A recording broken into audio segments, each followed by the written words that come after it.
He's our man in D.C. Will Ricardella is with us now. He is at the Washington Examiner. He's got some thoughts on lockdowns, Biden, Trump. Oh, my. Will, great to have you joining, my friend. What's up?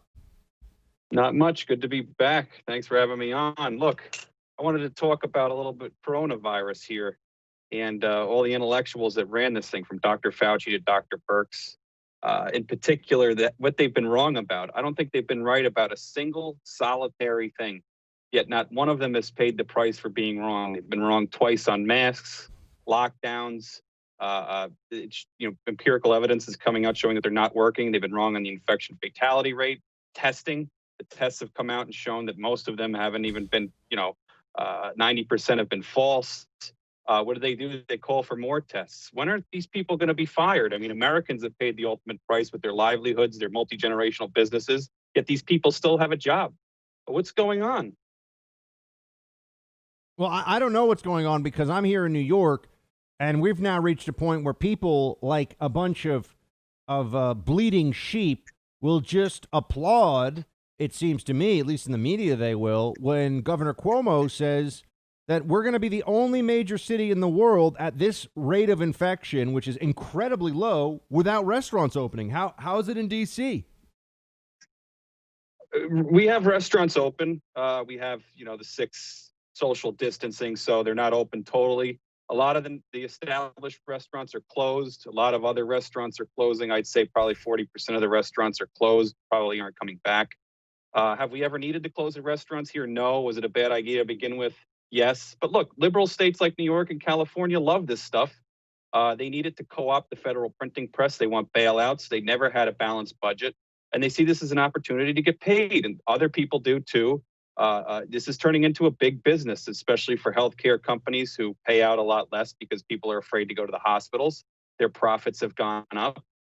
Amazon's profits have gone up. The Washington Post is touting lockdowns every day. This is turning into another racket. It's also a racket to beat President Trump. They don't want the economy to come back. But I mean, what's Trump doing about it? Why is Dr. Fauci still there? Why do I see him on InStyle magazine with his sunglasses on? The man's a fool. I've never seen somebody more wrong about anything in my life, destroying lives. And Here he is on a magazine telling us what we're supposed to do, peddling in fear. It's nonsense. Yeah, I wonder when everyone's going to realize that they have told us nothing. And I mean the Fauci axis of experts. They've told us nothing during this entire pandemic that we wouldn't know with a quick Google of the news. And in fact, a lot of the directives have been wrong. There's very clearly a sensitivity around Black Lives Matter protests, not criticizing them too harshly. You see now that there's this study. We never get to hear who does this study, who funds them. What? There's a study that says that big Sturgis motorcycle rally is responsible, they're saying, for 20% of the cases nationwide, or some crazy figure like that. Billions of dollars of losses from this.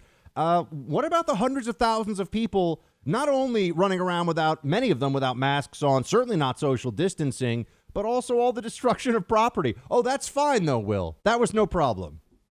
Oh, no, none of that matters. That, you see, it's none of the Black Lives Matter protests, and no spread from that, only from Sturgis. But public health experts told us that only 260 infections came from Sturgis. And what do they even know?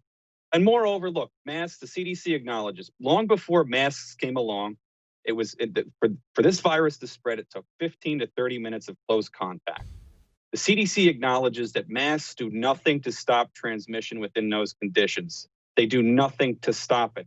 Masks was a way for these intellectuals to blame you, to say, oh, you know what's happening? We've done everything, but you're not wearing the masks. They have zero conclusive evidence that that's the case, but they do it as a way to pit Americans against Americans. This madness has to stop.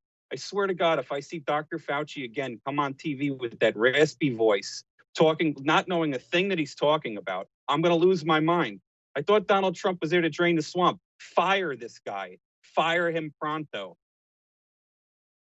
There's been a realization, I think, in recent years, and we're speaking to Will Ricardella, who is at the Washington Examiner, a friend of mine, fellow New Yorker, although he lives in D.C. now. There's been a realization, Will, that just because you're the FBI director or the CIA director, or name your senior and elite government bureaucrat, It doesn't mean you're smart, doesn't mean you have good judgment, doesn't even mean you're a good person, right? We've all learned that, I think, in the last few years, more so than any other time in living memory. Why are we to assume that because somebody has been working in the public health area, as Fauci has, that they should be above politics and above criticism? I don't see any evidence for that. You want to know what it means? It doesn't mean that they're better people. It means that they can't make it in the private sector. When their work is beholden to the marketplace of ideas, to Americans where they vote with their money, the guy wouldn't last 2 minutes. 2 minutes. If I did my job like that as a journalist and I got that much wrong, not only would I be fired, I'd be derided. I'd be the butt of everybody's jokes in journalism. It would be a complete nightmare. I'd never find a job again. However, here he is sitting cross-legged with his sunglasses on. He's at the game, with the Washington Nationals game, with his chin mask, smiling. Oh, I'm sipping water. Who is this guy kidding? Did anybody know who Dr. Fauci was 6 months ago? I didn't know who he was, but now he's everywhere telling me how to live my life if my family can keep their business open. This is insane. I mean, this is really kind of this is the way government is run. Bureaucrats behind the scenes running everybody's lives. And this Dr. Fauci is the flashpoint for it. This is the tip of that spear. Do you think that the Biden campaign is going to be able to get away with undermining the promise of a vaccine, at least until Election Day? They can't suppress a vaccine forever. I'm not saying that. But just to make people think, maybe it's a little dangerous. Maybe it's not going to work. Don't count on it, folks, because I'm starting to see the early stages of that. I'm just wondering if you think that's a political calculation they're going to make. If it is a political calculation that they're making, it's a smart one. I think that people are very hesitant to take any vaccine for this. I have my finger on the pulse of social media. I see it on both sides of the aisle. I mean, you go from conspiracy theory to legitimate takes on a vaccine. We know that, in most places, not even enough people have COVID right now to really adequately test a vaccine. There's no guarantee that a vaccine will stop it. So this is a smart political calculation. Whether it works or not, that I don't know. I think Biden's trying to recover some of his blue collar roots by getting into that argument. But look, we have Bolshevik revolutions in the streets, and Joe Biden's the head of that. It's going to be very difficult for him to get rid of that off his record. I don't care what he says about Antifa now. His party has really kind of circled the wagons on that, and they own it. And it's going to be tough to get around that. And I think him kind of advocating that as a way of kind of chipping away at that caricature. What do you think the president should do messaging-wise between now and the election? What should be the focus? The focus should be getting people back to work. He shouldn't be touting the economy. He should be telling them that this is not my economy anymore. This was taken over by the Democrats in mostly big states like New York and California, because for two reasons. One, they don't like Donald Trump and they want the economy to collapse. We know that for sure. That's a fact. Two, they want the federal printing press. They want a bailout. This is what they're fighting over in Congress right now. The Democrats want the federal government to bail out those states. They have zero incentive to open. And Donald Trump needs to be clear about it. This is not my economy. This was taken over by the Democrats at the state governments. And that's the message he should be pushing rather than owning economy he has zero control over right now. Will Ricardell, everybody at the Washington Examiner. Will, my friend, always good to have you on. I appreciate it, Buck. Thank you.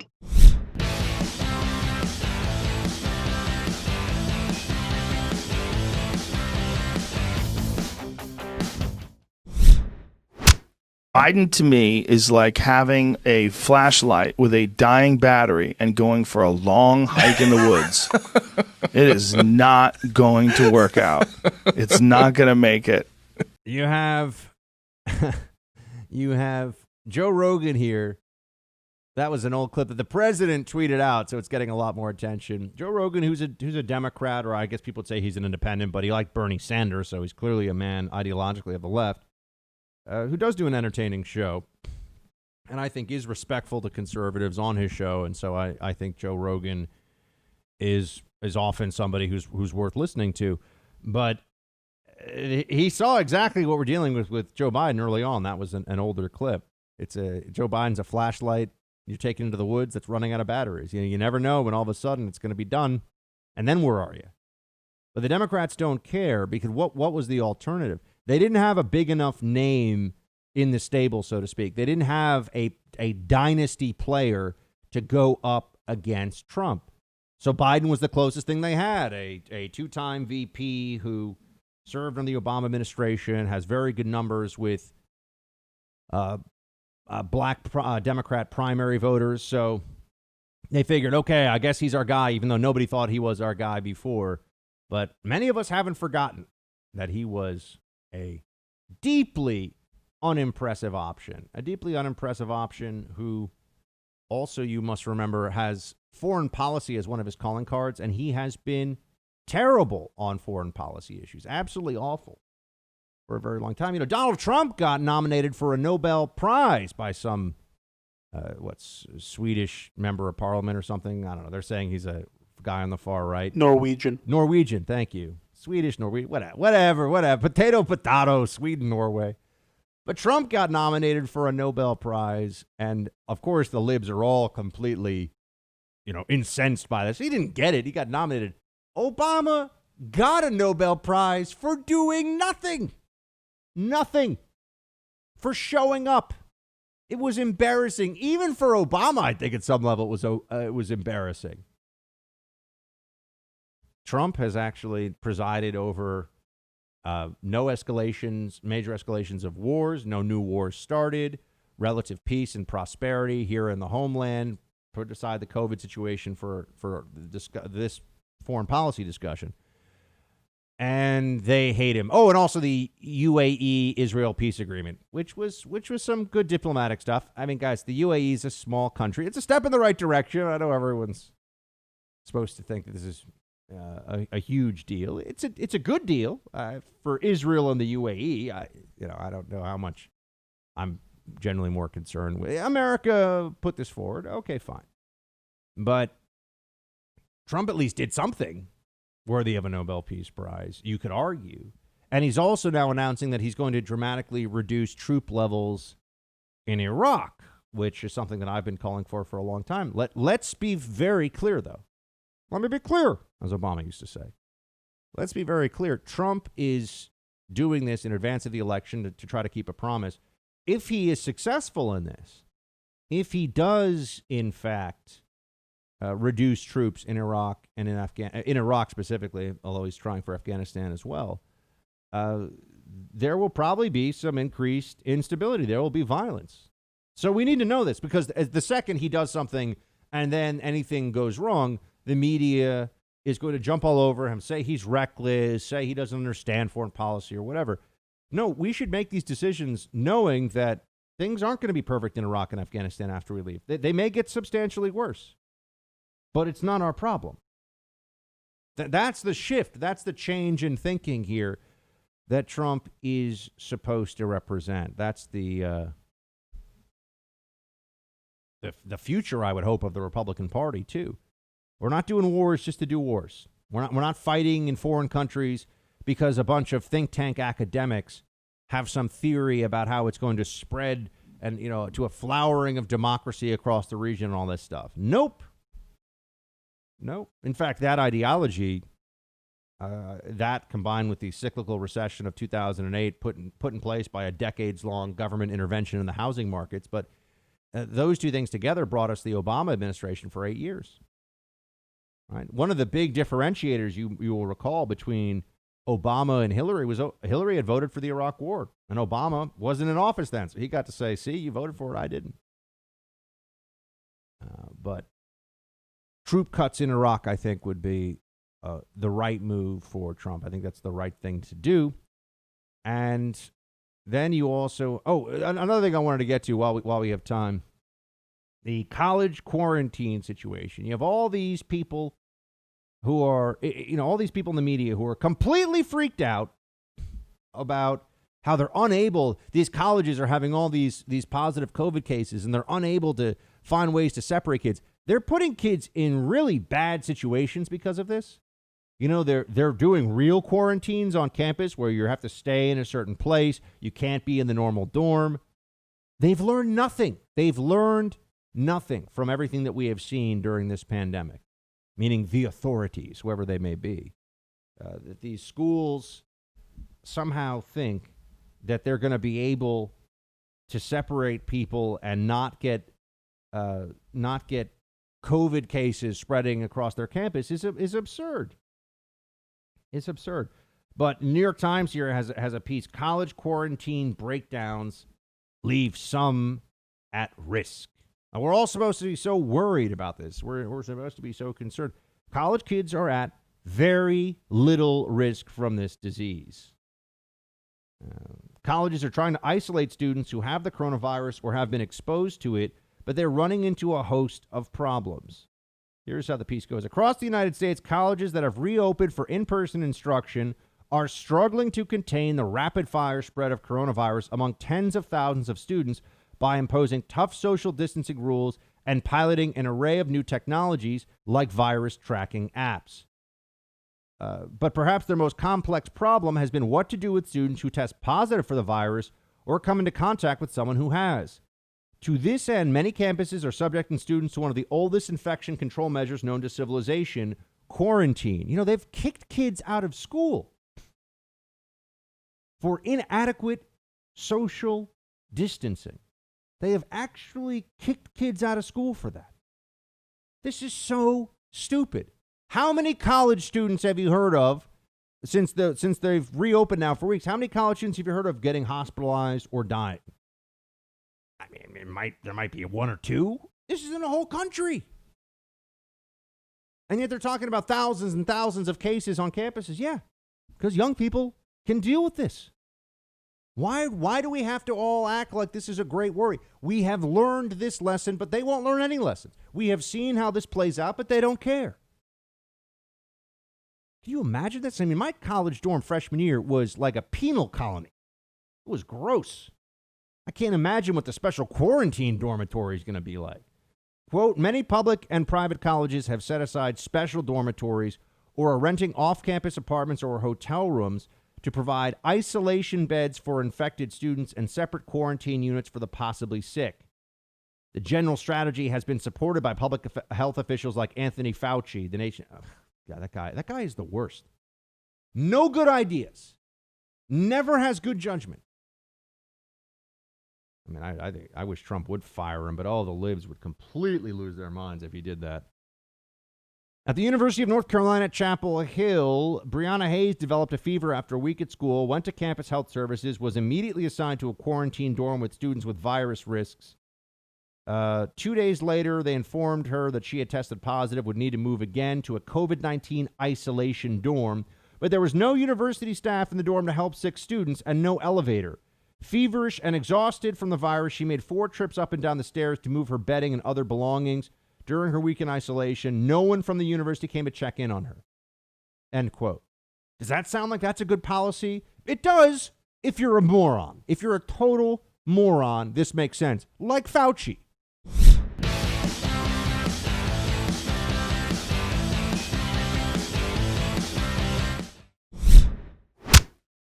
It's time for roll call. Roll call, everybody. Facebook.com/Buck Sexton. If you want to email us, teambuck@iheartmedia.com. Remember, what was that from? It was, is that Travelocity's thing? No, Yeah, Expedia. Yeah. Expedia.com. Yeah, I remember that one. I remember cartoons when I was a kid. Sometimes had really catchy tunes and also jingles, like the commercials. But like these days, it's all changed. Anyway, the good old days. There's no good jingles anymore. I agree. There's no good jingles anymore, Fresh goes better, fresh is fresh gets better than fresh. You know what I mean? Remember that one? I don't even know what product you're trying to sell. It was Mentos. Oh. Mentos. I was saying Frescos, but that's The only use I've ever had for a Mentos is putting it in a Diet Coke to see what happens. What happens? Oh, you don't know? No. Oh, it explodes, Buck. You didn't know that? Why does that happen? Some chemical reaction between the two things. Google it. There's tons of videos out there. I can't believe you've never seen that. No. Can't say I've ever seen that. All righty. Good to know, though. I do know that they say if you leave Coke on a car, it'll take off the paint, but that's actually not true.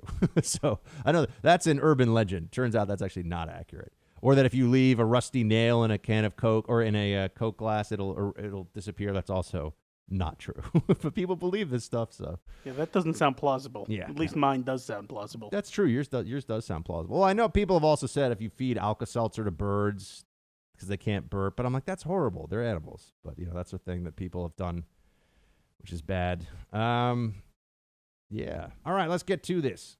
Clay, what are the various repercussions of Trump declaring martial law, then unilaterally ending all this protesting? Yours is the best show in media. Well, Clay, you have fantastic taste in shows. As for the repercussions of Trump declaring martial law, then you would have even more widespread unrest, and things would get really ugly. We don't need Trump to declare martial law. And I wouldn't support him doing that. We just need local and state law enforcement to have the political backing necessary to do their jobs to shut down this madness. I saw the photos of over the weekend in New York. They had a bunch of people arrested. I think 5 or 6 of them for looting and just destroying businesses. And I'm just gonna say it: the people in Antifa look like the people in Antifa. You always see them and go, yeah, they look like they're Antifa. And I really mean this. I think there are a lot of them who have deep psychological distress. I mean, these are people who are actually, they're mentally disturbed. I mean, you'd have to be to think that you should go break into a store and steal stuff. It's horrifying beyond words, but that's what they do. But they all look like it. And the men who are part of Antifa, they all look like they have a real, they look like they have a testosterone deficiency. Like maybe they don't have any. That's a common thing. You got a lot of incels and beta males among the Antifa squad. That's for sure. And the women all just look like they've been watching way too much MSNBC. So yes, not necessary to declare martial law, but we do need people to support law and order, and we need those in charge to pursue that. Adam writes, Buck, is the Snow Princess a dad bod fan? Perhaps she wants you fat and happy and sassy. Shields high. Well, Adam, she's a Buck fan. I don't know if she's a dad bod fan per se. But I'm starting to fill out the paperwork so I can go back in the gym. I got to fill out paperwork that says that they can't, I won't sue them. And I have to wear a mask, which I'm going to try to avoid wearing, but I'm sure I'm going to get yelled at and then I have to wear it. Because, yeah, that's when you're deadlifting or doing a bench press, you really want something constricting your breath. Stupid beyond words. Only allow 2 or 3 people in the gym at one time. Fine, right? If that's what people demand, I can. But to wear a mask during it? The idiocy knows no bounds, but this is the world we live in now. Ryan writes, Shields high. The show is incredibly entertaining. Well, thank you, Ryan. Appreciate that. I'm now a small business owner and conveniently work from home where I keep the podcast on a loop when I'm in my workshop. I learn a lot. I'm passing the buck, and in particular, my 14-year-old is now kind of beginning to understand there is a battle to shape the way he thinks. He mentioned to me that he's following certain conservative voices on Instagram and tries to make relative conversation on topic. He also tells me there are other kids he knows that are conservative, and I think he enjoys chatting politics with others, even though he's more of an athletic type, as are his buddies. Thank you for the quality opinion and delivery.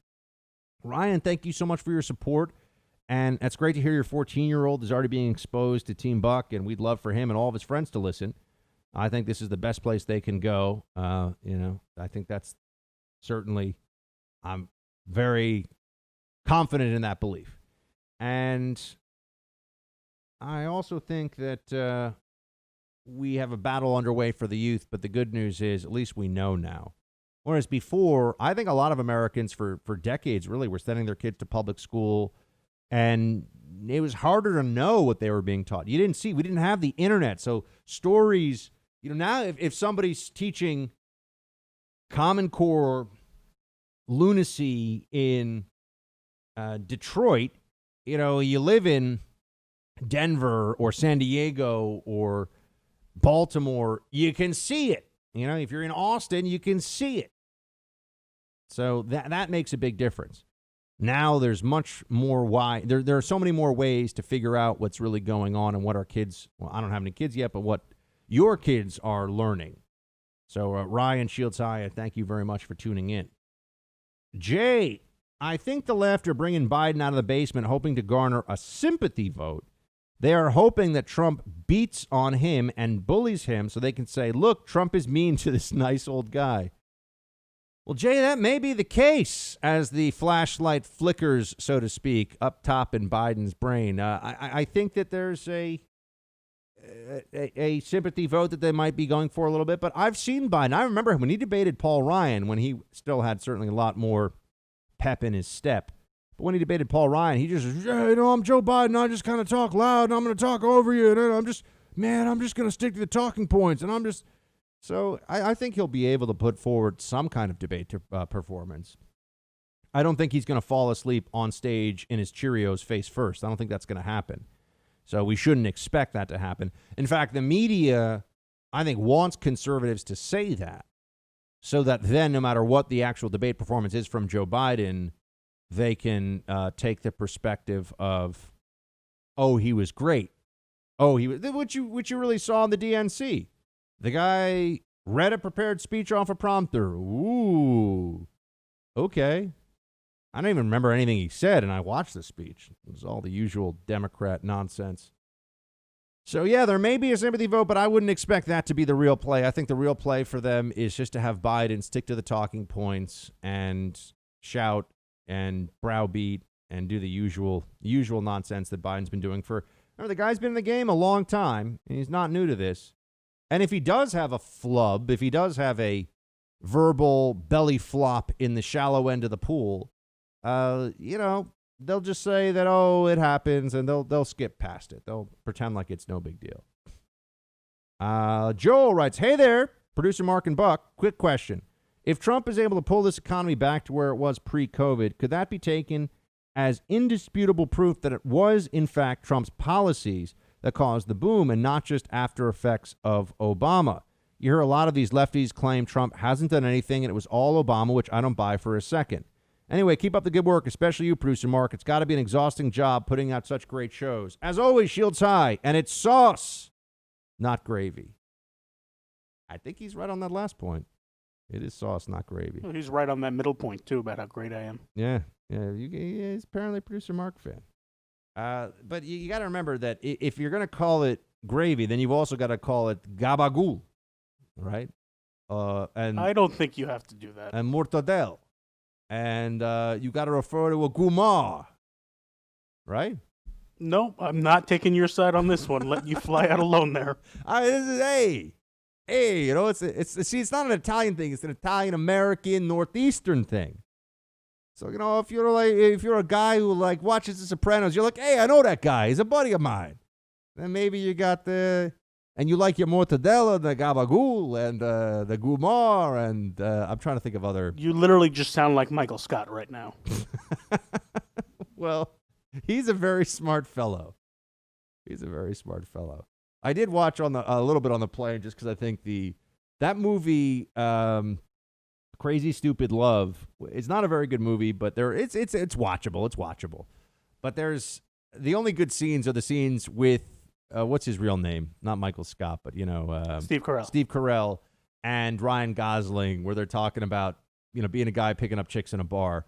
That stuff is good. That stuff is actually pretty entertaining, and yeah, I do enjoy some of that. And also, I think The Office is a timeless classic. And it's just a shame that you couldn't get away. You could not get away today with remaking The Office. You couldn't do it.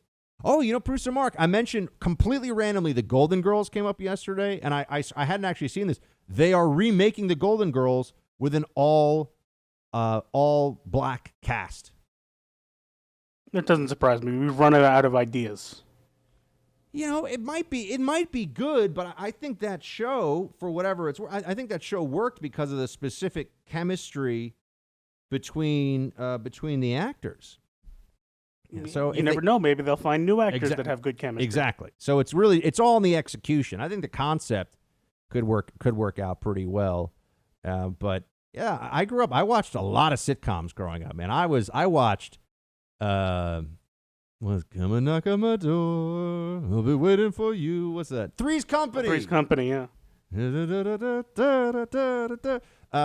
I remember watching that show. I loved MacGyver. That was a great show. The guy had great hair.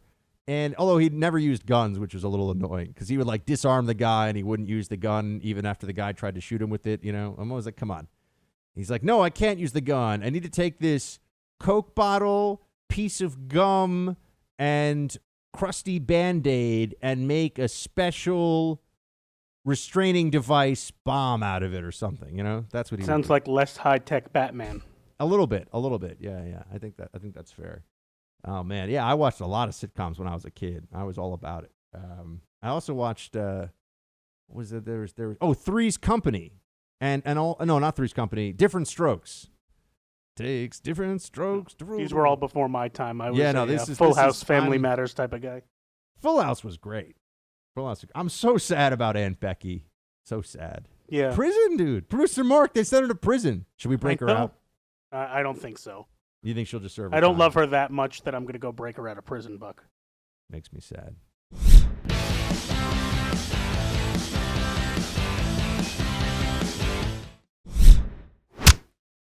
All right, more roll call from Joel. He says, hey there, Producer Mark. Oh, we already did this one, but I didn't answer. If Trump does, in fact, bring the economy back after COVID, after he wins re-election, yes, it will silence the talking point that the only good in the Trump economy was the holdover of the Obama economy. But let's all remember that they abandoned that talking point about 2 years into it because it was so silly. And so don't expect them to be reasonable or fair in their assessment of this. They want to believe. There's no reason to think Obama knows anything about economics. None. There's no basis for that thinking at all. Never worked in the private sector, didn't even study economics in any meaningful way in school. But they want to believe that Obama was the most brilliant and wonderful president of all time, including on economic issues. So don't expect them to recognize the truth, Joel, is what I'm saying. But yes, your assertion's correct. If Trump comes back and the economy comes roaring back because of him, it will be clear that it is because of him. Paul writes, Dear Buck, sorry, but I have to torpedo your assertion that The Hunt for Red October is the best submarine movie ever made. While it is an excellent movie, we agree, with all due respect, Das Boot, the 1981 German movie written and directed by Wolfgang Petersen about a World War II U-boat mission and its crew, has far greater depth and explores all the pressures faced by boat and crew on a perilous mission in the years after the happy time when the tide of battle had turned. Its unforgettable ending makes it as effective as All Quiet on the Western Front as a futility of war movie also.